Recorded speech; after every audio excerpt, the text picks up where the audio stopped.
Looking at our world from a theological perspective. This is the Theology Central Podcast, making theology central. Good afternoon, everyone. It is Friday, April the 29th, 2022. It is currently 3:19 p.m. Central Time, and I'm coming to you live 2 stories above a street right here in Abilene, Texas. And that street right now, well, it's about 100 degrees. Well, it's about 96 degrees, I think, outside. So it's a very warm day here in West Texas. Here in this second floor room, well, it's nice and cool right now. It's nice and cool right now.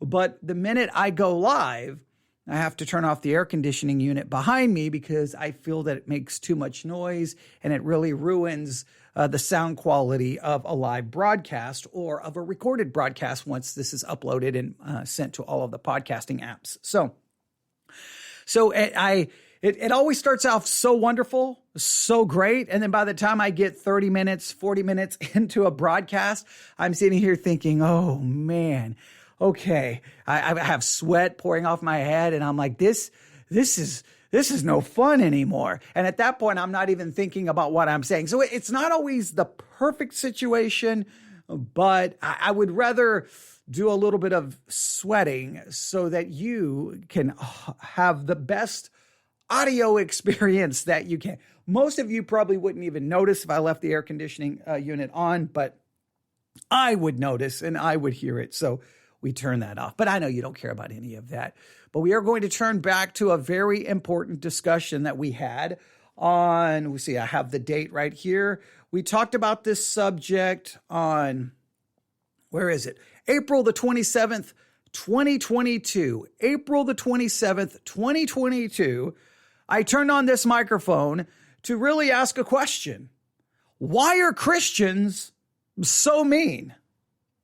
Why is it that so many times that there are Christians who can be just absolute jerks? They are rude, they're cold, they're mean. It's just like, and in some cases that you feel like that they're some of the most miserable people on planet Earth. Why is that the case? And we had this discussion because of an article that was posted. I think it was crosswalk.com. I can't remember the source of the original article, but we started talking about it because of the article, but I took a completely different approach. The article tried to say, here are some possible reasons, plural, that Christians can be so mean. But I started in a very different way. I started by reminding everyone, this is very important, that I believe, and I believe this is true, that there are really 3 different Christianities, that these Christianities exist, whether we want to acknowledge it or not. And there's 3 different ones. One is the Christianity that is sold, the one that is sold, the one that is marketed. And this is the Christianity that we, preach from the pulpit. This is the Christianity that we try to put forth maybe in our evangelism and our witnessing and our marketing. And this is a Christianity that seems to indicate, hey, when you become a Christian, look at how wonderful people are who become Christians. They, it's the husband and the wife with the 2 kids and the dog and the white picket fence. Everyone is smiling. Everything is wonderful. The husband never says anything mean to the wife. The wife never says anything mean to the husband. And the kids are obedient. And it's this wonderful, beautiful life. If you follow Christ, you'll have this wonderful, beautiful life. And if you even look on church websites and any marketing, they always, even when they show a small group, it's all of these perfect looking people, perfect hair, perfect teeth, perfect clothes, all sitting around a group, all smiling and happy. Because we always market Christianity that if you come to Christ, everything's wonderful, everything is great, and you become the best version of yourself that you can be. You become wonderful. That's the Christianity that is sold. And what goes with this concept, I believe, is a misinterpretation, a misapplication of that scripture, that says that if anyone is in Christ, he's a new creature, old things are passed away, all things have become new. Everyone quotes that as if that is a verse that is speaking of a reality that we experience practically, that practically anyone who becomes a Christian, all the old is gone and everything is new.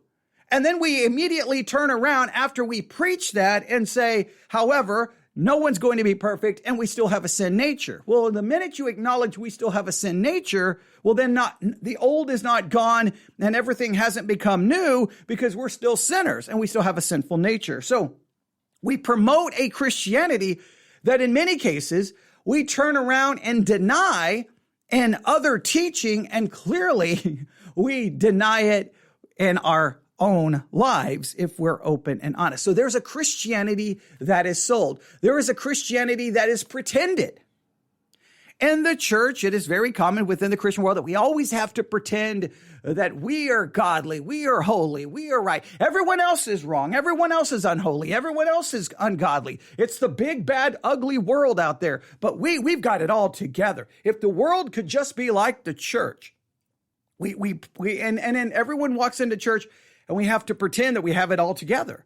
We can't be very real and very honest. Now, many Christians will claim that's not true, but in general, this is what happens. So we have the Christianity that is sold, the Christianity that I say is pretended.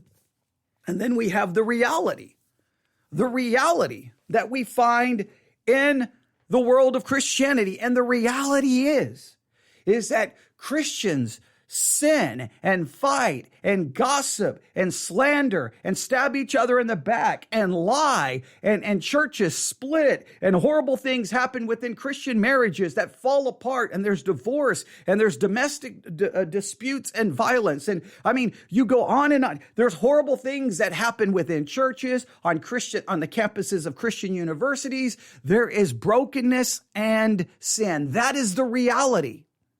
And that reality, until we acknowledge it, accept it, and struggle with it, we will never really change much, because instead of trying to deal with the reality, we want to go back and just pretend everything is good and market Christianity, I think, in a way that really doesn't even reflect true Christianity, because true Christianity is this: you are a sinner, God is holy, you will never, ever be able to obey and live up to the standard which God demands. So salvation is not based on what you do. It's based on what Christ did. And you are saved by faith, by grace, because of Christ. And by faith, you have imputed to you the perfect righteousness of Jesus Christ. Your standing before God is not based on your practical righteousness, but on the imputed righteousness of Christ, which is perfect. And the struggle of Christianity is that we try to live out in any way, shape, or form and practice what is true in our position. In our position, we are holy, we are righteous, and we are perfect. But we try to live it out, but it will always be done imperfectly. So guess what? We may be rude, we may be condescending, we may be arrogant. There's all these flaws that's going to be inside of us, and we have to acknowledge that reality. Now, the reason I started our discussion with all of that in mind is because the article that I was reading ignored that. It just ignored the reality of our sin, the reality of our depravity, and it started naming some other reasons why there are mean Christians. I'm not going to go back and review all of those. You can go listen to that episode. So why am I talking about it today on this Friday, April the 29th? Because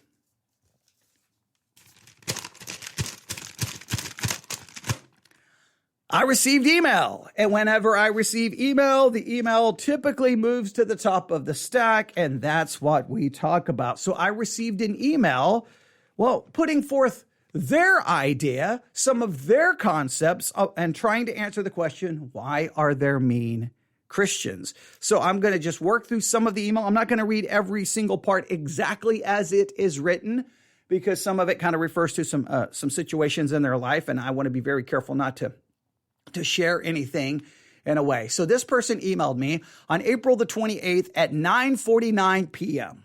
All right, so last night.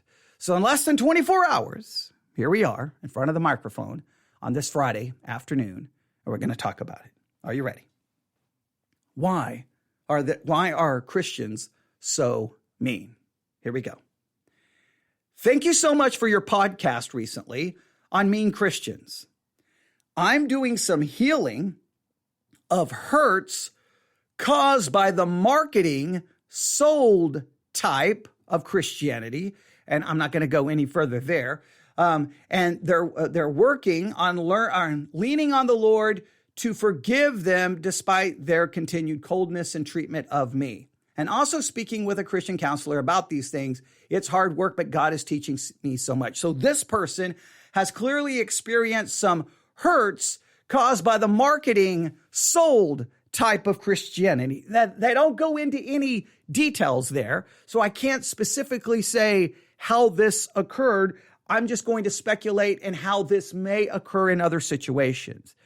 You become a Christian, and you become a Christian because of what's been marketed, what's been sold. So you have a certain expectation.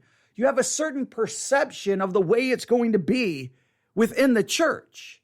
And then you enter into the church. In many cases, you lower your defenses. You may take down your walls because you're like, okay, these are Christians. These people are supposed to love, and they turn the other cheek, and they're forgiving, and they're compassionate, and they will always be there to help you. And you just have this perception that that's the way it's going to be. And remember, you're told almost from the start, remember, you're a new creature. Old is gone. Everything is new. You're like, well, if that is true of me, that's true of all the other people in this church. And if the old is gone, that means these people are going to be godly and holy and righteous. And so you kind of go into it. That's the way it's going to be. And it doesn't take long that all of a sudden, oh, wow. Oh, what was that? Ow. What was that? No, nothing is actually happening to me. I'm acting this out. Okay. I'm thinking, wait, they can't visually see what's going on. I'm acting like someone is stabbing me in the back. Oh, right there. Oh, what's that? Oh, yeah. And then you don't have to be a Christian very long. And all of a sudden you realize the knives come out and you get stabbed in the back, and people are gossiping and slandering and judging you and condemning you. And it doesn't take long. You're like, wait a minute, this feels eerily like it did in the world. It's just in the world, no one put on any pretense. No one dressed themselves. They basically, yeah, I'm a jerk. What are you going to do about it? Where in the church is like, no, I'm godly. You're the sinner. You're the problem. And he's like, wait, what just happened here? So I think many Christians come into it because of what's sold, and then they lower their defenses, and boom, they get punched in the face. They, in a sense, they have their arms up to protect themselves. They're like, oh, well, these are all new creatures. The old is gone. Everything is new. And you lower that, and then not only do you get punched in the face, what can be very disturbing to you is you're like, well, I'm a new creature. The old is gone. And then you realize you do some of these similar things, and you're doing these things to other people. And you're like, wait a minute, what am I doing? I'm a new creature. The old is gone. Why does the old keep showing up?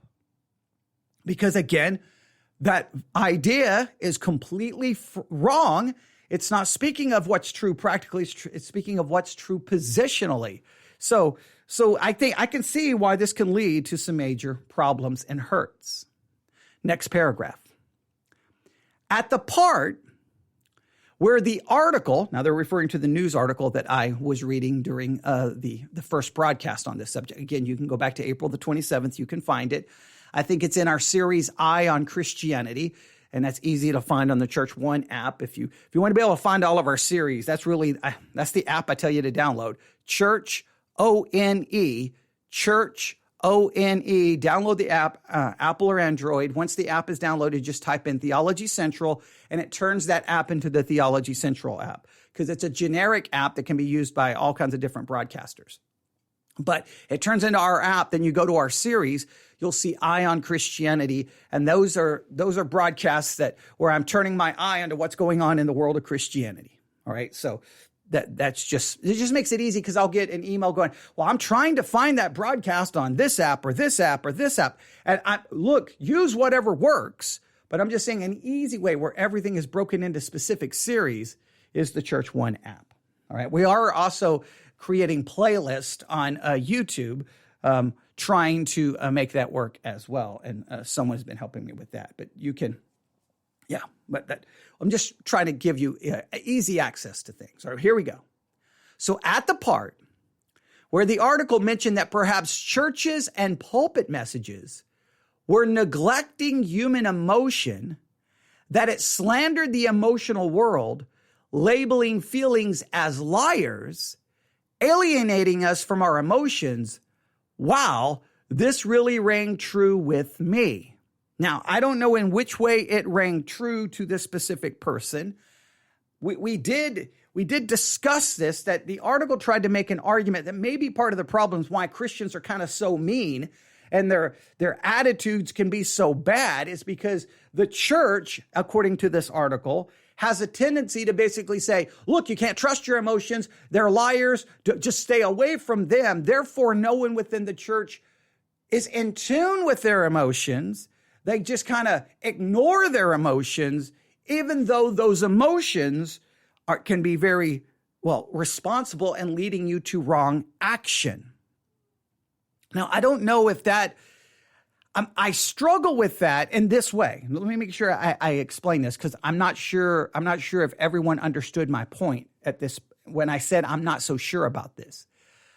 I'm not so sure that a church which preaches and teaches that you cannot trust your emotions are deceitful and they will mislead you. I'm not so sure that kind of teaching immediately leads Christians to then just disconnect from their emotions, ignore their emotions, and therefore they don't think about their emotions, even though they find themselves acting according to them, which then makes them mean, jerks, cold, condescending, but they never bother to check and go, wait a minute, is my attitude, is my emotions right here? Because they've been told that emotions are deceptive and you can't trust them, they just disregard all emotion and never consider it or judge it or analyze it. That's where I feel the disconnect is. I don't know if I can say, hey, I preached a sermon. Listen, everyone, you can't trust your emotions. They're liars. So then people get up out of the pew. They walk out, and Monday at work, they're a jerk to someone, and they don't realize it because in their minds, I don't listen to my emotions. I just ignore it. That I think is a major, this is an issue of this cause and effect kind of argument. And cause and effect can be very difficult to prove. Because of this, then the effect is this. I don't know. I'm not so sure about that cause and effect. Let's see what they have to say here. All right. I know at this point you express that you were not sure how true or biblical that idea might be. Now, let me stop right here. What I don't believe is biblical, listen to me, is I don't believe it's necessarily, I think what I did is I disregarded or disagreed in part, or at least questioned what the article was claiming. The article was claiming the reason there are mean Christians is because the church teaches people that you can't trust their emotions. That is what I don't agree with. I completely believe that you cannot trust your emotions, because I believe your emotions will mislead you, they will deceive you, and you'll live your life on a roller coaster. I completely believe you cannot trust your emotions. I'm not convinced that if I teach you that the teaching of not trusting your emotions creates a disconnect where then Christians are out there acting on their emotions, but they don't realize it.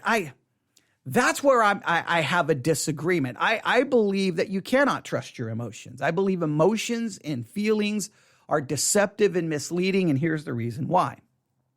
First, your emotions and your feelings arise from within you. And guess what is inside of you? A depraved, sinful nature. Therefore, whatever arises from within us is tainted and corrupted in some way, shape, or form by the depravity that resides within us. Therefore, I can't trust those feelings and emotions. That's why I completely reject any kind of Christianity that says, I try to feel what God is telling me. I try to follow how God is leading me. No, because those are relying on emotions and feelings that come from within me, which they are just by definition corrupted. That's why I believe God has given us his revelation in written form, which is outside of me, right? Pure, holy, and I am to read that and not read it on basis of my emotion or how I feel about it, but based on rules of language, words, hermeneutics, based off interpretive principles, not on feelings, because feelings will always mislead. That is, I do stand by that. I just don't believe that teaching is what creates mean Christians. I'm not convinced of that. They go on to say this. But when I heard that, this is what the person says, but when I heard that, my mind flashed on the idea from James 1:15. Let's just look at James 1:15. The book of James. Let's see where they go with this. James chapter 1. James chapter 1, verse 15. I'm going to go back to verse 14. James chapter 1, verse 14, because I think it provides good context. But every man is tempted when he is drawn away of his own lust and enticed. Now, this demonstrates that the lust is inside of us. The lust is inside of us because the sinful nature is inside of me. Look, the sinful nature never goes away, right? So that lust is inside of me. That's where all of our problems begin with what's inside of us. Christians always want to focus that the problems begin with that which is external to us. I believe Christianity is better understood that the problem is what lies within us. And what's in me is lust, greed, selfishness, slothfulness, hatred, bitterness, just all kinds of dirt and garbage is inside of me and is inside of you. I don't care how well you dress it up. You can put on all the fig leaves you want. You can put on all the robes of self-righteousness you want, and I think you're better than anyone else. But I'm telling you, inside of you, oh, there's some messed up stuff, no matter how much you want to deny it. It's deep down, it's there. All right? That's just so important. All right? So every man is tempted when he is drawn away of his own lust and enticed. Then lust, when it hath conceived, it bringeth forth sin, and sin, when it is finished, bringeth forth death. All right? So that's the way that they say that it works. Let's go through this again. All right, hang on. For some reason, Siri turned on. Okay, Siri is over on the other iPad talking to me. I have no idea why. Siri was trying to look up James chapter 1, verse 15. Okay, so Siri was drawn away by her internal mechanisms. I don't know what in the world was going on there. That was weird. Okay, so let's read this again. James 1:14. There's something in this verse that Siri thinks needs to be discussed. That's actually kind of funny. All right, but every man is tempted when he is drawn away of his own lust and enticed. Then when lust hath conceived, it bringeth forth sin, and sin, when it is finished, bringeth forth death. So this verse came to their mind in this discussion. Let's see what they do with this. All right, here we go. Let's go back to the email. All right. But when I heard that, my mind flashed on the idea from James 1:15, which talks about how sin and death can be traced back to an initial evil desire that has been given birth and grown larger. Now, here is the last paragraph where they ask a question. Here we go. Might it be true that if our emotions, let me read this again. Might it be true that if our emotions, which are evil desires, were better heeded and reflected initially, then maybe we wouldn't let those emotions take root and grow into sin death, that perhaps we could renew our minds and be transformed as not to be held captive to the roller coaster of them. Now this, I think they may be onto something here. So let me, and I'm gonna, now I've got to do a lot of, guessing here, right? Whenever you're responding to an email, there's a lot of things you don't know, right? So I've got to try to fill in some of the gaps here of exactly how they perceive this. So I may be completely 1,000 miles away from where they are, but I love the email because it at least got me thinking about this. So let me try to see if we can work through this. Here's what I think, all right? Or at least I think how it should work, and you can tell me whether you agree. First and foremost, we must acknowledge, I think any moving forward as a Christian, trying to stop being mean Christians or whatever other negative things are there, if we're going to have any victory, any spiritual growth, any move forward in sanctification, I think we have to first acknowledge, first and foremost, what lies within us, which is sin and depravity. So many Christians want to act like that it's all gone. It's just all removed. And I just completely, I disregard that teaching. Is just 2,000 years of church history shows that the church and Christians, we do all kinds of things wrong. We sin. There's just so much sin in the lives of Christians. No matter how much we want to cover it up and pretend it's not there. It's there. You can start trying to throw everyone you know who makes Christianity look bad out of the kingdom of God, but sooner or later you're going to look in the mirror one day, you're going to be throwing yourself out of the kingdom of God. Our salvation is often imputed righteousness, not an infused righteousness, all right? That's so important. All right, so we have to start with the reality. Man, there is some messed up stuff inside of us. Number two, I think we have to definitely acknowledge that any emotion or feeling that it arises within us cannot be trusted, and nor should it be followed, because it is corrupted and tainted by the sin that lies from within us. So it can mislead us and deceive us. We can feel that something is right when it is wrong. We can feel something is wrong when maybe it is right. We can feel justified when we should be condemned. We can feel condemned when we should feel justified. Just so many. We can feel confused, discouraged, depressed. We can feel like God abandoned us. We can feel like people hate us when they actually don't. Our feelings are all over the place, and they're constantly misleading us. So I don't think we can trust our feelings. However, I do think we should be aware and at least acknowledge what we are feeling. See, I think it's one thing to say, hey, you can't trust your feelings. It's another thing to say, just completely ignore them. Feelings can't be ignored. We have to see what we're feeling, acknowledge it, because this person is right. That internal situation will be the thing that will basically arise, give birth to the very action which we want to avoid. It usually starts inside.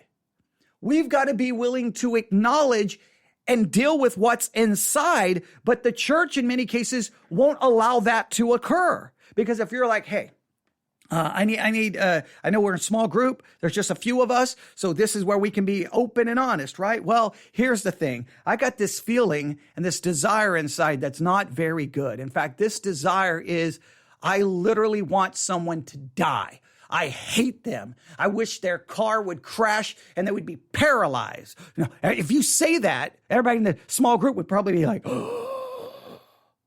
But maybe that's a real feeling you have. Now, you've got to acknowledge the feeling. Now, you've got to take that feeling and bring it into captivity and say, this feeling is not consistent with the word of God. But you've got to be willing to acknowledge it. You've got to be willing to be open with it. So many times within Christianity, I think it's pretending that the bad feelings aren't there. Let me give you an example. This is going to be controversial, but I get really sick of this and really tired of this in certain segments of Christianity. In fact, I grow so weary of it that whenever I see an article or see someone commenting on an article that puts forth this idea, well, my feelings become not so good. I get very, very upset. So I want you to listen here. We have sirens in the background. Hopefully everything is okay in that situation. If you want to take a minute to pray about that situation, feel free to do so. Sounds like, I'm listening. That sounds like fire truck, probably, maybe an ambulance. Okay, ambulance or fire truck. So let's hope that whatever is happening, let's pray that the people are okay and everything will be all right. I don't want to just ignore that because that's real life going on behind. Right here, we're dealing with a lot of theoretical, but that's real life. Someone's life is right now, something probably negative has occurred, maybe a car accident, maybe a medical emergency. But yeah, so, all right. Now, so I want to get back to this. I think this is very important because this is something that I think is very much connected with this. And some of you are going to immediately disagree with me, and that's okay, but I want you to think it through. You ready? Here we go. There is a teaching that's becoming more and more prevalent within certain circles of the evangelical church that goes something like this.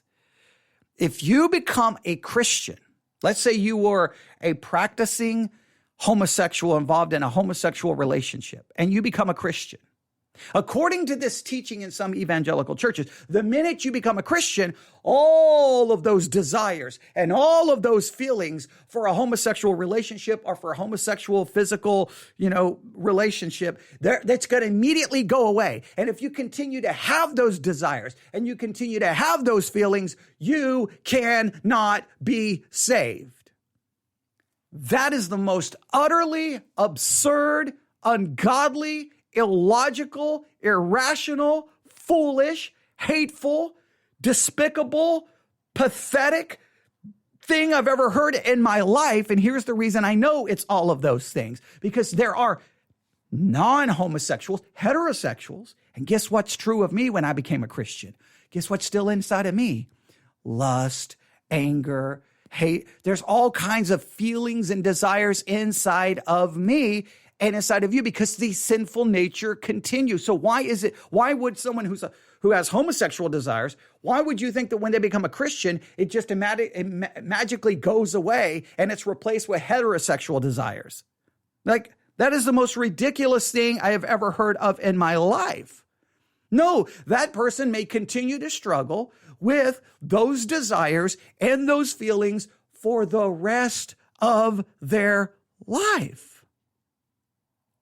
Just as a heterosexual continues to struggle with lust, desire, all kinds of desires and feelings that are unbiblical their entire life. Now, what are we supposed to do? You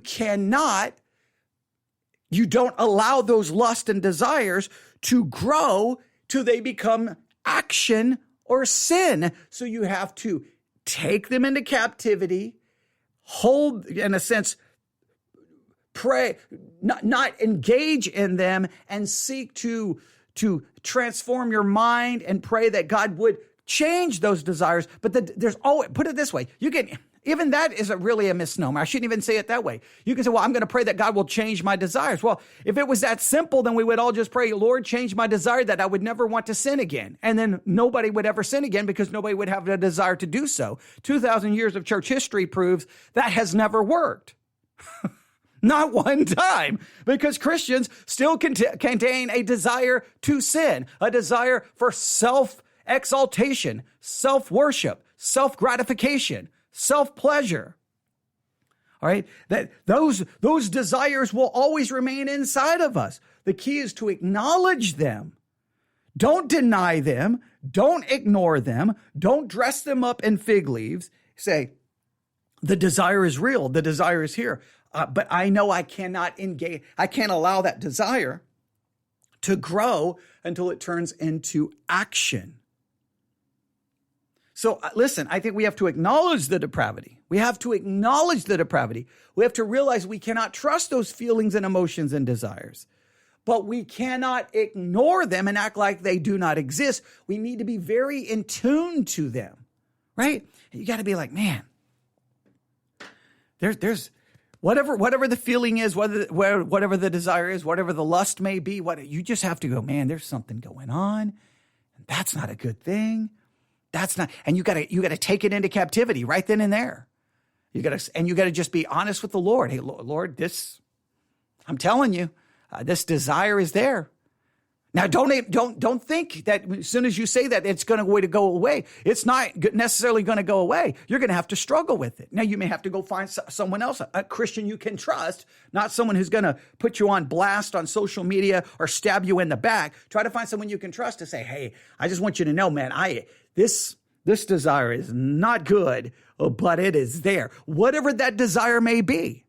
It could be for an inappropriate emotional relationship with someone you know. It could be a desire for an inappropriate physical relationship. It could be a desire for that there's just bitterness and there's unforgiveness, there's hatred. It could be even a feeling of you're just beginning to question and not even care about the things of God. You've got to be able to confess and acknowledge that.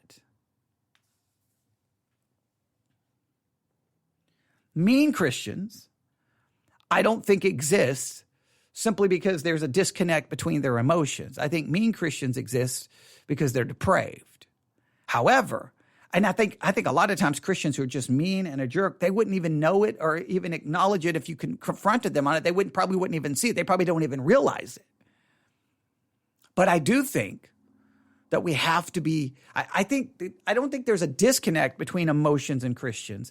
I think Christians are just taught that those emotions should not be there. Therefore, you pretend like they're not there. And even if you know deep down that they're there, you're told never to talk about it or speak of it because you can't be very real within Christianity. Christianity is so much about performance art, being and performing and being something that we're not. But look, the Bible clearly acknowledges the problems within Christians. Again, look at the Church of Corinth. How many different issues was going on there? You say, well, that was an anomaly. Give me a break. That's been true for 2,000 years within the church. So we don't trust our emotions. We don't follow those emotions, but we got to be very in tune to, oh man, what's going on inside of me? Those feelings are just not good. Or you can attach this to thoughts, feelings. Just you just got to be in tune with it. Doesn't mean you dwell and dwell and dwell on it. Just when you feel it, when you hear it, when you feel it in your mind and your thoughts, you've got to go, oh man, this is the beginning of a problem. Because again, as James 1, which is very interesting, they pointed this verse out. Every man is tempted when he is drawn away of his own lust. It's right there. It's inside of me. And when that lust conceives, when that thing going on inside is conceived, it bringeth forth sin. And when sin is finished, it bringeth forth death. The issues always start inside of us. We have to be willing to acknowledge it. All right. And then they end their email with, what do you think? Well, I just spent 37 minutes telling you what I think. I hope it helped. Thanks always for sharing your teaching and reflections. Well, thank you for emailing me because that just provided a great discussion that I hope helps someone. I feel like I need some dramatic conclusion, but there is no dramatic conclusion. I just kind of left it there, and you can tell me what you think. But so many of the programs I do, they really are designed for just that to happen. For someone to respond, for someone to enter. I always feel like that I leave so many programs and my mind are not complete. It's like half of a circle. And then when you interact with it, then that gives me the ability to close the circle. Because so many times I feel like I'm just kind of throwing out the idea, hoping that someone out there is thinking about it and discussing it. I hope that even if that discussion and thoughts do not return to me in an email or, someone tells me, I hope it is still that discussion and thinking is happening somewhere, wherever you are, your home, your car, small group, work, wherever. I hope that it sparks that kind of those thoughts and discussions as Christians. I mean, we're all trying to figure out the Christian life together. We're all struggling, trying to live it out to the best of our ability. And hopefully these programs spark discussion that benefits you. All right, I'll stop right there. You can email me, newsif@yahoo.com. newsif@yahoo.com. That's newsif@yahoo.com. I do apologize for Siri interrupting us. That was just so weird. I said something, and next thing you know, she's over there quoting a part of James. It was really weird to hear Siri quoting James chapter 1, parts of James chapter 1 to you when you're trying to do a little bit of an explanation on James chapter 1. That was really odd and funny, but there you go. All right. Thanks for listening. I'll be back on the air here shortly. God bless.